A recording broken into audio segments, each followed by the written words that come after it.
Thank you for listening. My report is divided into two parts.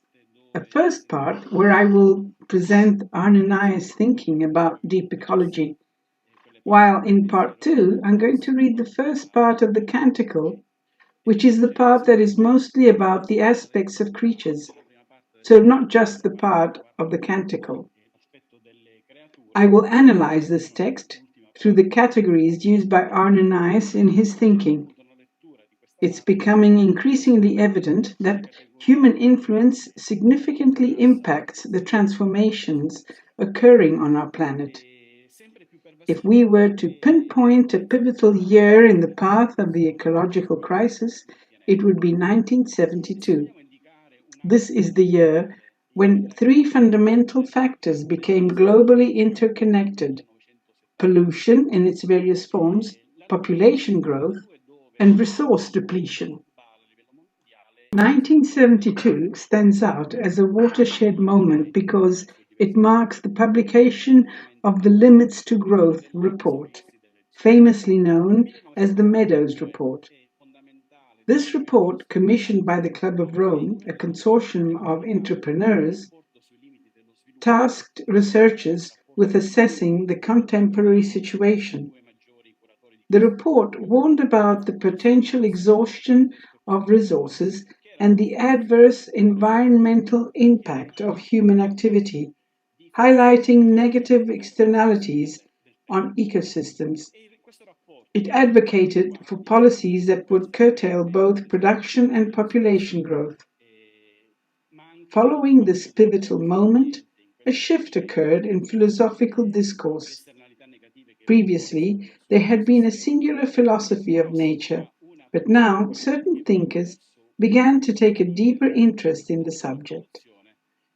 Deep ecology evolves into an environmental philosophy precisely because it aims to eliminate the intricate relationship between humanity and the external environment. The following year, in 1973, during the summer, an article titled "The Superficiality and Profundity of the Existing Ecological Movement" by Arne Naess is featured in the international journal Ecology. In this article, Naess delves into the comparison between surface ecology and deep ecology. Born in Norway, Naess embarked on a career in philosophy, becoming a professor at the young age of 27, the sole professor of philosophy in Norway at the time. His academic journey led him to pursue his doctorate in Vienna, where he came into contact with the Vienna Circle, influencing his philosophical development and fostering a keen interest in the external environment. Naess transcended the role of mere philosopher or thinker. He emerged as an activist at the forefront of what would later become the ecological movement, eventually bearing the name of deep ecology. He emphasizes the necessity to reconsider our relationship with our environment, a paradigm shift in how we perceive the dynamic between humanity and nature, leading to the establishment of behavioral guidelines. Crucially, he underscored the importance of revisiting a seminal work from that era, published in 1962, The Silent Spring by Rachel Carson. A brief overview of this text. Rachel Carson, initially a biologist, turned renowned author, recounts a moment when she opened her window and noticed the absence of bird songs, signaling a silent spring, a consequence of the environmental extermination detailed in her book. Carson not only observed this phenomenon, but also recognized the intricate interconnections among various species, plants, animals, and indirectly humans. Arne Naess criticized what he termed surface solutions, referring to attempts to address problems superficially. such solutions, typically aimed at mitigating pollution and rationalizing resource use solely for human well being, thus perpetuating a strongly anthropocentric worldview. Humans remain the custodians of value, an intrinsic aspect interwoven with the environment. However, the environment is often perceived solely through the lens of its instrumental relationships with various components. This superficial ecological perspective maintains a strong anthropocentric viewpoint. Speaking of anthropocentrism, we can discern its manifestations across three dimensions: ontologically, epistemologically, and ethically. Ontologically, anthropocentrism positions humans as the ultimate measure of all existence, privileging human entities above all others. Epistemologically, it asserts humans as the sole possessors of knowledge, positioning human understanding as the sole source of truth. Ethically, anthropocentrism asserts human judgment as the sole determinant of morality, dictating what is deemed good or evil. Such a worldview fosters a relationship of dominance over nature, rooted in an unwavering faith in human capabilities to solve any challenge, often through technological means, leading to the belief in the right and duty to subjugate non-human elements of nature. Arne Naess, as articulated in his writings, draws heavily from Spinoza's Baroque philosophy, particularly Spinoza's conception of nature. Naess aligns nature, as perceived by ecologists, with Spinoza's Deus sive natura, not as a passive, lifeless entity, but as an all-encompassing force, infinitely rich, nature, akin to Spinoza's notion. Nature with a capital N is intuitively conceived as perfect. Nature is perfect, not because it realizes a certain idea that is defined by the human intellect, so it is not a utilitarian perfection linked to human results, but rather refers to its power, according to Spinoza's expression, its capacity, its activity.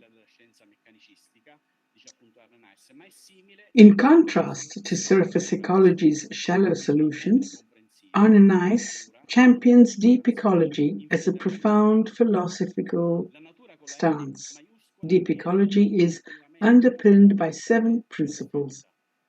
First, it rejects the notion of humans as separate entities with the environment, instead embracing a relational ontology that emphasizes the intrinsic relationships among all elements within the total environmental system. Secondly, Naess advocates for biospheric equality, urging equal consideration of all life forms within the biosphere to prevent hierarchical or anthropocentric attitudes and guard against environmental fundamentalism. Third, deep ecology promotes an attitude that values and fosters biodiversity, recognizing the importance of diverse ecosystems and symbolic relationships between species for the health and resilience of the biosphere. The fourth principle entails an anti-class stance aimed at mitigating disparities between exploiters and the exploited. This encompasses a dual fight against pollution and resource depletion, aligning with previous tenets of surface ecology, but within the contextual framework of the established principles.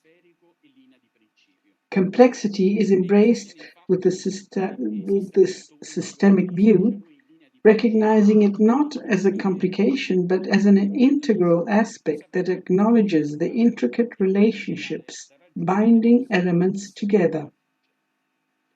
Local autonomy and decentralization are emphasized, reflecting a system of values derived not solely from external knowledge, but also from lived experiences. Naess himself gives examples of this through his life choices, opting to retire from urban life in Oslo to a self-built mountain cabin where his immersion in nature catalyzes a profound re-evaluation of human existence.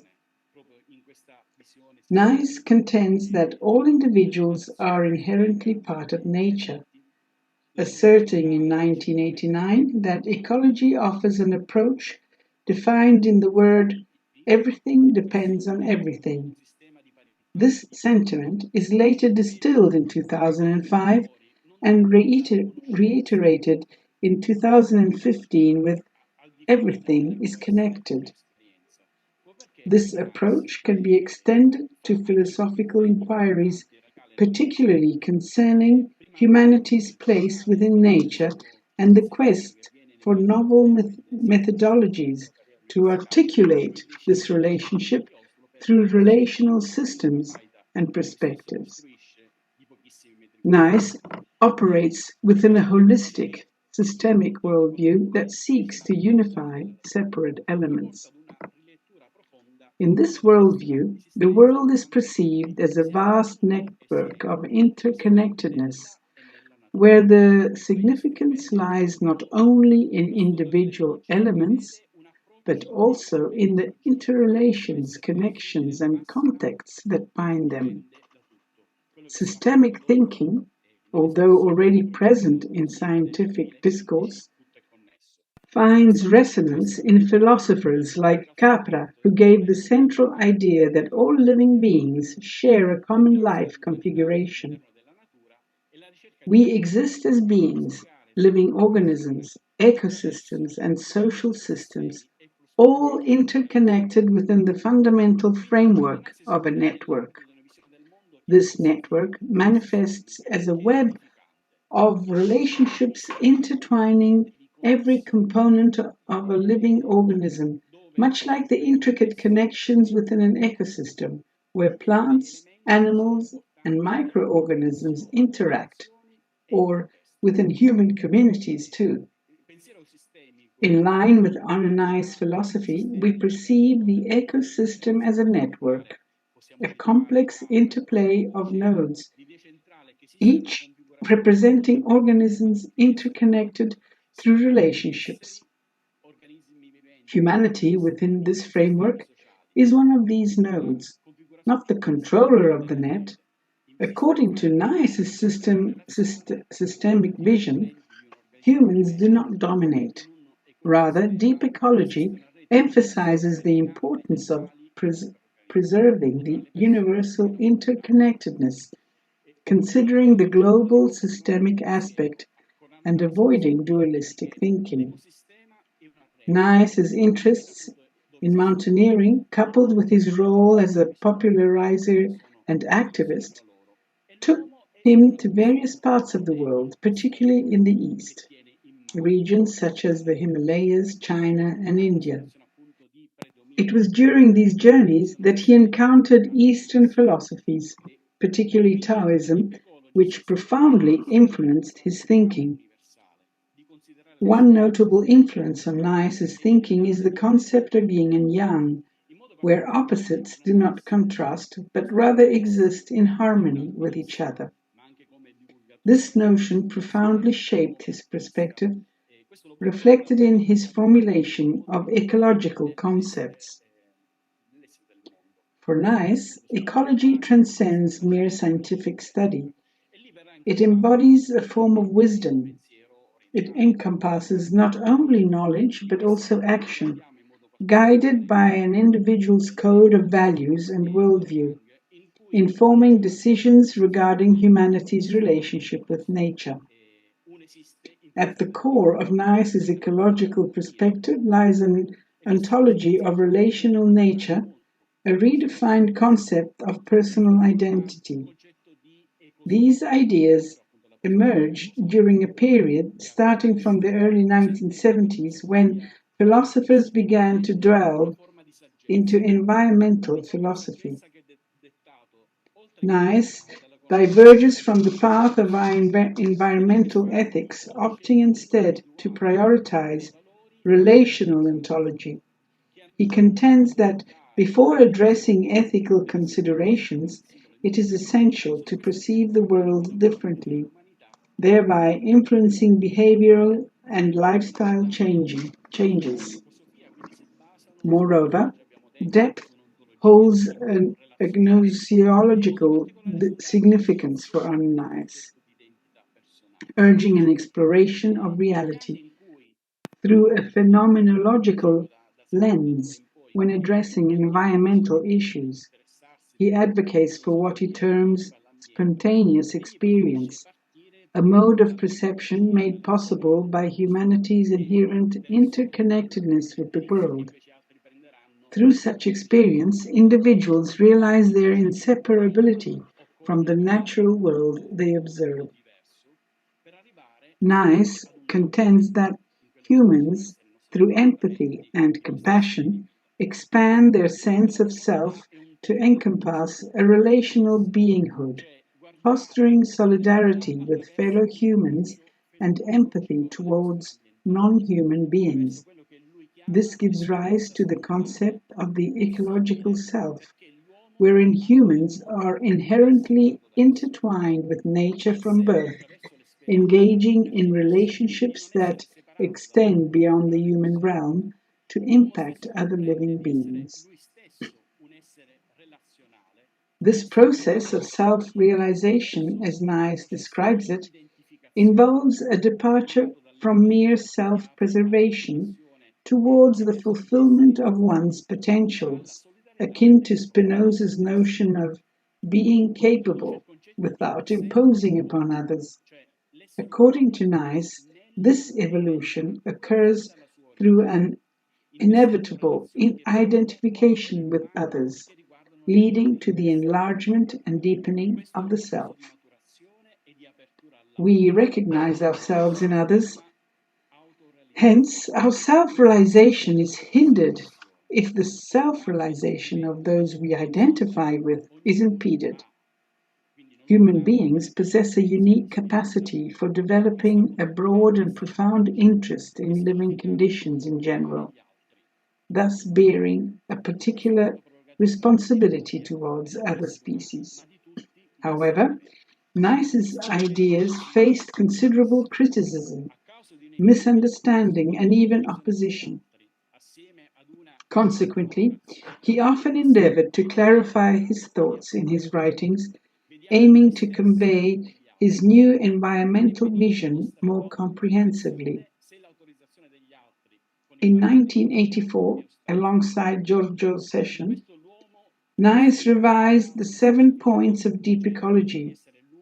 While the initial part of these points outlined a theoretical framework, Naess emphasized their practical political application.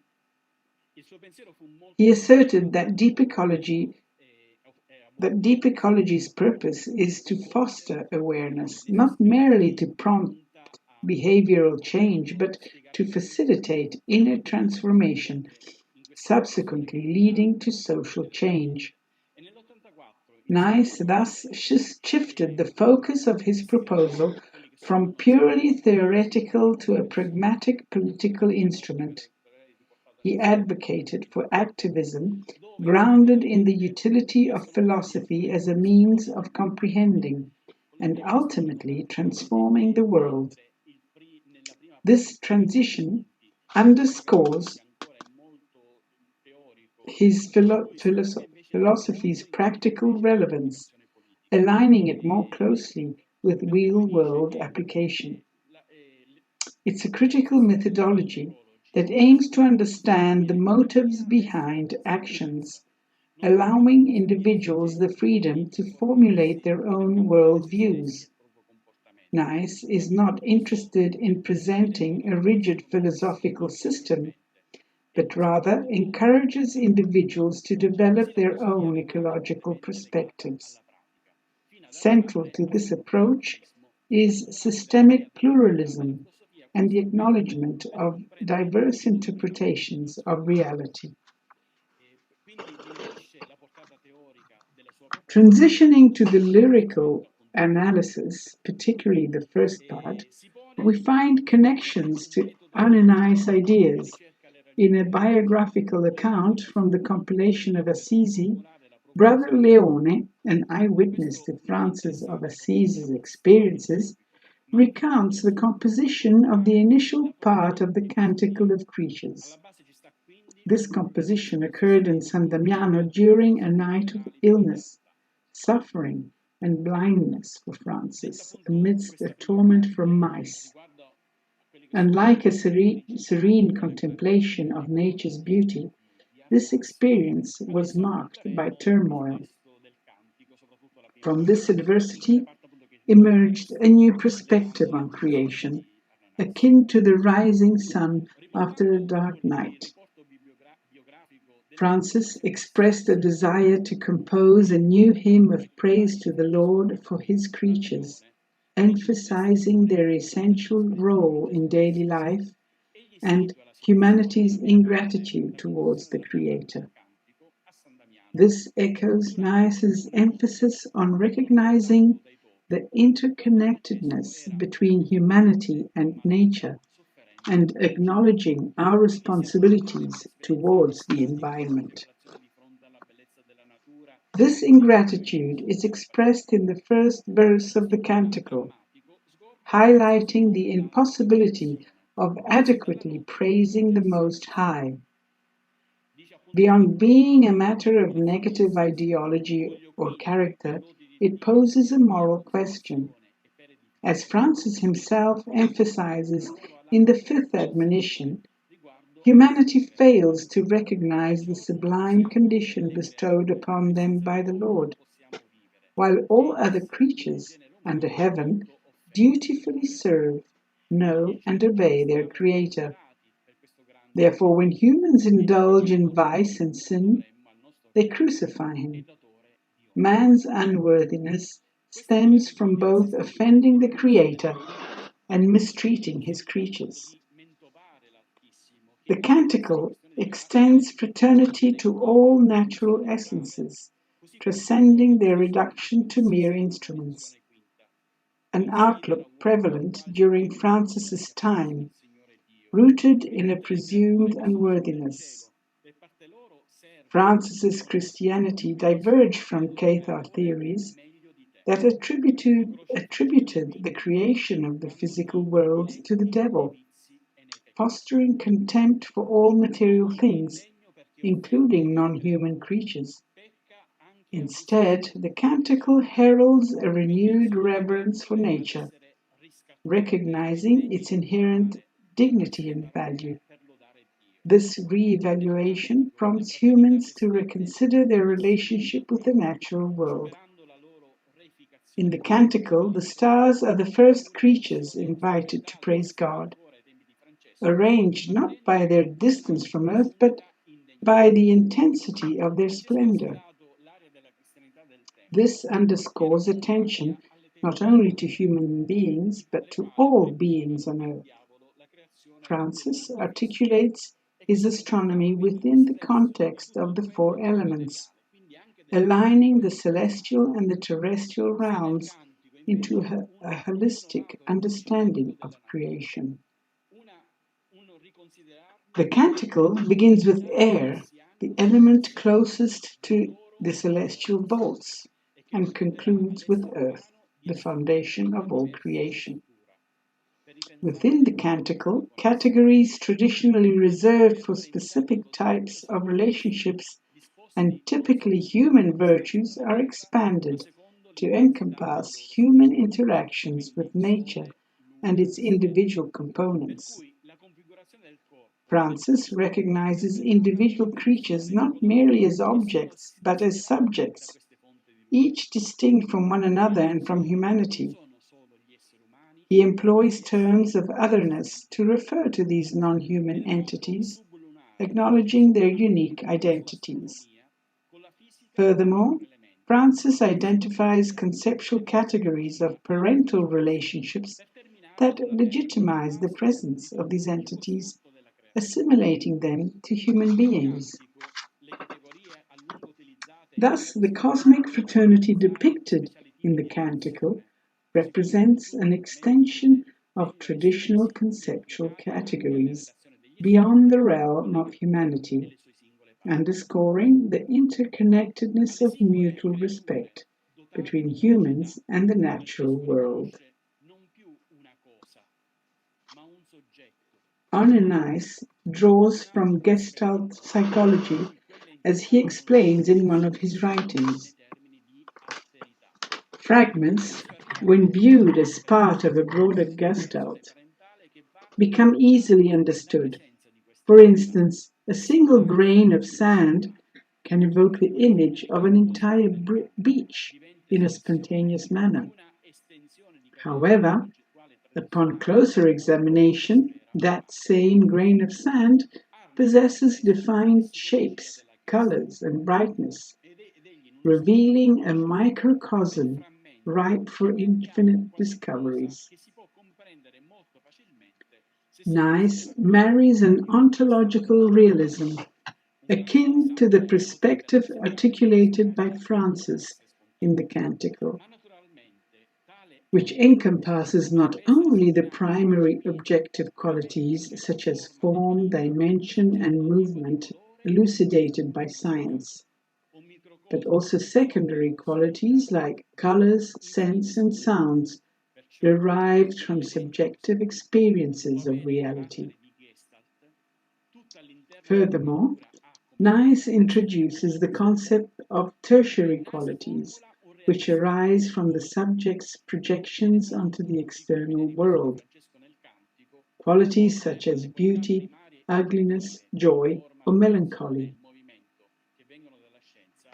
In Naess's framework, all qualities are deemed real as they pertain to relationships rather than isolated entities. Thus, reality is understood as a multifaceted tapestry of interconnected qualities that emerge through subjective experiences and interaction with the world. In the Canticle, creatures are personified, their unique virtues highlighted, as they are depicted as sisters and brothers existing in systemic harmony with the Creator. This portrayal serves as an exemplary model, often reiterated by the iconic professor, as Caltagirone noted, serving as a powerful call to humanity. Humans are urged to rise to the same dignity as other creatures, who, as the fifth admonition reminds us, demonstrate greater humility, simplicity, and obedience. Francis maintains a singular attitude towards both humans and non-humans, recognizing the inherent diversity originating from the Creator's differentiation. He contemplates goodness and beauty within all aspects of nature, acknowledging the same concept of value across diverse natural forms. It becomes evident that Francis attributes intrinsic value to each creature, grounded in both objective and subjective considerations, within an axiological pluralism encompassing instrumental aesthetic and spiritual values. This perspective rejects hierarchies and comparisons, emphasizing instead a context of cosmic fraternity where every creature is esteemed and valued. In this first part of the Canticle, humanity isn't explicitly mentioned, yet Francis praises and regards all creatures as brothers and sisters, with humanity potentially occupying a central or superior position. This perspective aligns with Naess's concept of a relational image, transitioning from viewing the environment solely as Umwelt, the world around us, a perspective typical of anthropocentrism, to understanding it as Unswelt, the world we are.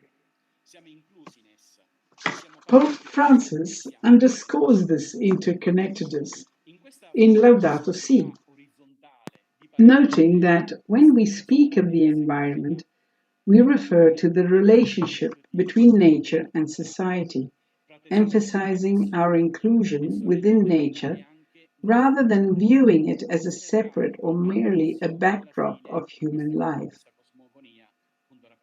Within this fraternity of equality, where different abilities are recognized, two creatures hold special titles.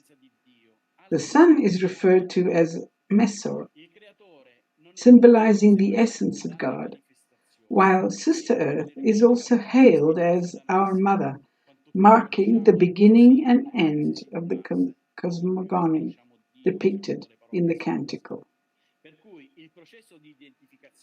This symbolic language emphasizes the Creator's immanence within creation, echoing Spinoza's assertion that the more we know individual things, the more we know God. Thus, while focusing on the unique attributes of individual creatures accentuates their finite nature, it also leads to a realization of their interconnectedness and the infinite totality of creation. The horizontal parental relationships between brothers and sisters imply an original connection with a shared destiny, akin to that of a parent and child. Francis's reading of the Vulgate text during the Middle Ages expanded his interpretation of Ephesians, wherein God is referred to as Pater Omnium, or Father of all things, a fatherhood extending beyond humans to encompass the entire cosmic fraternity. Praise for God emanates from all creatures as emphasized in Paolazzi's writings, wherein the significance of cum resonates throughout the creation.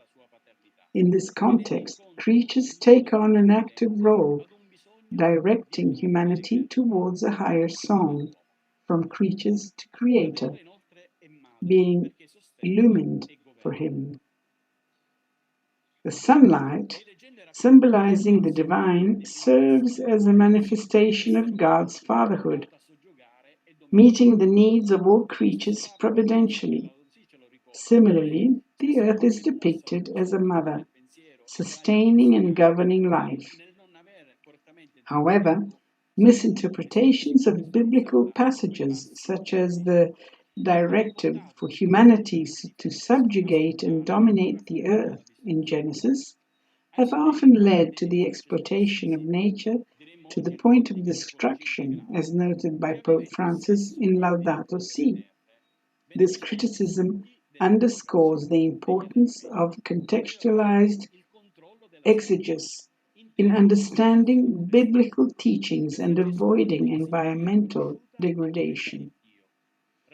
In the time of Francis of Assisi, land ownership conferred not only the right to benefit from its produce, crops, livestock, but also control over laborers, exerting power over them. However, Francis recognized only the lordship of God, symbolized by Messer Frate Sole, the reaper, brother sun. According to Jacques Delarand, a contemporary Franciscan scholar celebrating the sole true God, as the Canticle concludes, is a means of diminishing the so-called lordships of the world, which in the Middle Ages burdened the most vulnerable. Francis, in referring to all creatures as ours, signifies a special interdependence shared not only by humans but all species. This interdependence stems from Earth's role as both co-generator of life in the ongoing creative process and a nurturer.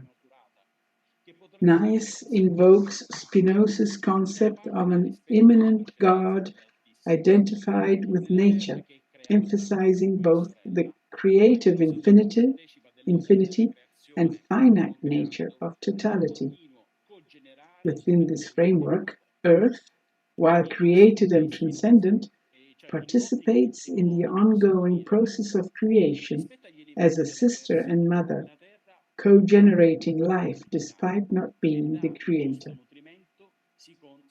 From an economic perspective, Naess extends this idea further, suggesting that Earth serves as an original factor of production, providing nourishment according to the needs of all elements of creation. In conclusion, in light of the Canticle, we may assert that the essence of land stewardship lies in the enactment of laws that revolutionize the economy by prioritizing care over resource exploitation to meet needs and promote the common good. This perspective also underscores the necessity of political laws transitioning from dominance to service, fostering respect for diversity. Despite his physical ailments, Francis, in a state of introspection, invites us to engage with creation, not merely assigning value to each element, but seeking out unique qualities and properties deserving of consideration. Through this lens, value is not only attributed to nature but also reattributed to humanity. Ultimately, Francis laments the loss of brotherhood among humans, contrasting it with the harmonious relationships exhibited by non human creatures. His emphasis on forgiveness underscores his belief in the dynamic and interconnected nature of creation, where humanity is not merely a static observer, but an integral part of the cosmic fraternity. By recognizing our shared participation in God's creativity alongside other creatures, we acknowledge our unworthiness and offer praise in return.